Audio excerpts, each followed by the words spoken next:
South African households have been grappling with a relentless cost of living crisis. And for many, the situation has become increasingly dire.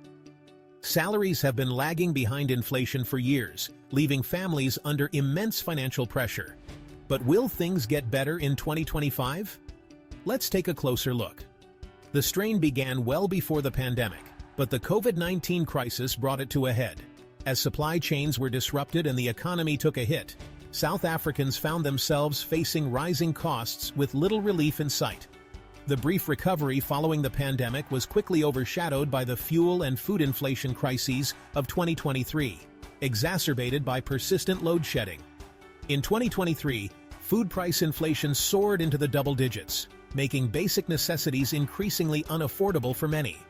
At the same time, interest rates were hiked to 15-year highs, squeezing disposable income even further. With less money left over for spending, many households turned to debt just to make ends meet. Shannon Bold, a senior economist at the Bureau for Economic Research, notes that while inflation is expected to ease and interest rate cuts may be on the way, real relief will remain out of reach until wages start to outpace inflation. Unfortunately, that's not likely to happen anytime soon. Wage negotiations in South Africa often result in multi-year deals that are CPI plus X%. While this might seem like a way to keep up with inflation, it can actually fuel it further, as increased wages drive up consumption demand, which in turn pushes prices higher. Between 2022 and 2023, salaries and wages increased by 3.8% and 4.6% respectively, but inflation averaged much higher at 6.9% and 5.9%. This led to a cumulative decline in consumer buying power of 4.6%. For 2024, salaries are expected to rise by 4.9%, matching or slightly trailing inflation, which is forecasted to range between 4.9% and 5.3%. This could mean either zero real growth or another small decline in buying power.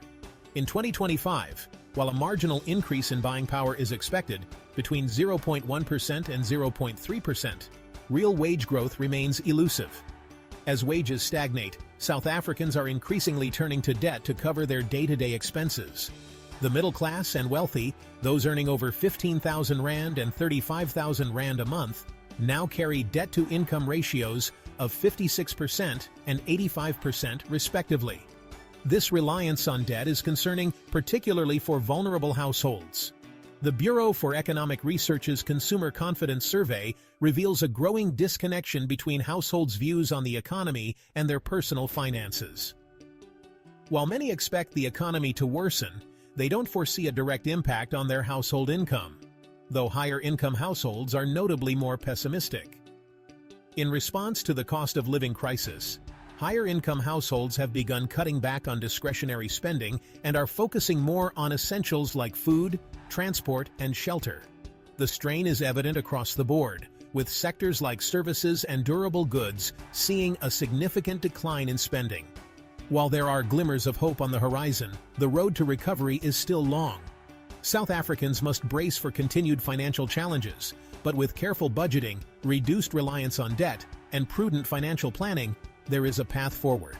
The resilience of South African households has been tested, and though the journey is far from over, there is still hope for a brighter economic future. Resilience in the face of adversity.